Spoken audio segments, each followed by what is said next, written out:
Hadirin yang saya hormati, pertama-tama marilah kita panjatkan puji syukur kepada Tuhan Yang Maha Esa atas kekayaan kesehatan dan kesempatan untuk melaksanakan kegiatan pada hari ini. Kita masih dapat berkumpul di tengah pandemi COVID-19 saat ini meskipun melalui virtual online. Seperti yang kalian ketahui bahwa COVID-19 atau disebut virus corona adalah penyakit yang mematikan dan berbahaya yang tidak dapat kita prediksi kapan virus ini akan tertular ke diri kita. Sehingga terjadilah penularan yang cepat dari orang ke orang yang secara tatap muka dan kurun waktu tertentu. Wabah penyakit ini berasal dari kota Wuhan di negara China dengan titik lokasi pusat di perdagangan hewan. Awal penyakit ini berasal dari hewan kelelawar yang kemudian menularkan ke masyarakat Wuhan dan kemudian meluasnya ke seluruh dunia dan terjadilah pandemi COVID-19. Pada awal bulan Maret tahun 2020, di Indonesia sudah terjadi dan terkena COVID-19 yang dimana masyarakat harus melakukan pembatasan sosial yang disebut PSBB untuk menghindari penularan COVID-19 karena belum ditemukannya vaksin.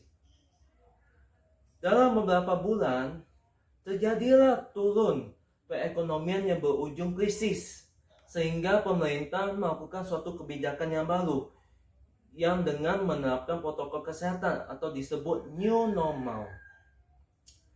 Namun, sebagian masyarakat belum menyadari sepenuhnya arti menerapkan protokol kesehatan. Kita perlu mengetahui bahwa COVID-19 dapat terjadi dimanapun.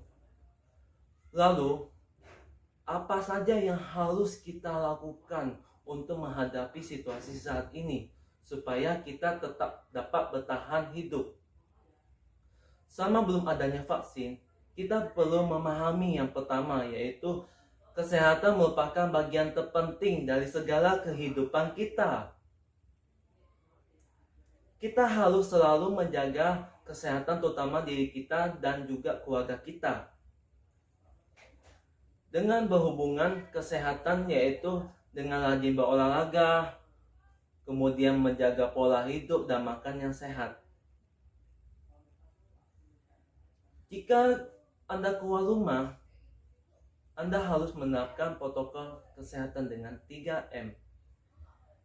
Mencuci tangan, memakai masker, dan menjaga jarak. Jika hal tersebut tidak diterapkan, maka akan terjadi risiko yang cukup besar dan akan munculnya penyakit yang biasa menjadi yang parah. Kemudian yang kedua adalah kedisiplinan dan keaktifan merupakan bagian penting sebagai pendukung untuk mencegah COVID-19.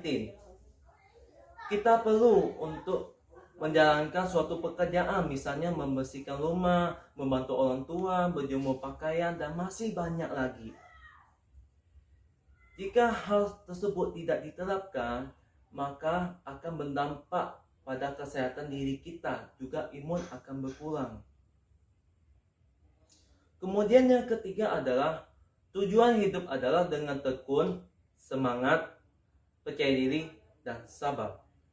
Nah, kedua poin sebelumnya juga sangat berpengaruh terhadap sikap sosial dan spiritual. Kita harus selalu memanfaatkan dalam situasi saat ini kita apa yang kita mampu, apa yang kita miliki. Contohnya belajar dengan sistem kuis, berdiskusi melalui chatting atau media sosial supaya dapat memanfaatkan teknologi. Kemudian yang terakhir adalah pelanggar protokol kesehatan merupakan sumber incar penularan COVID-19.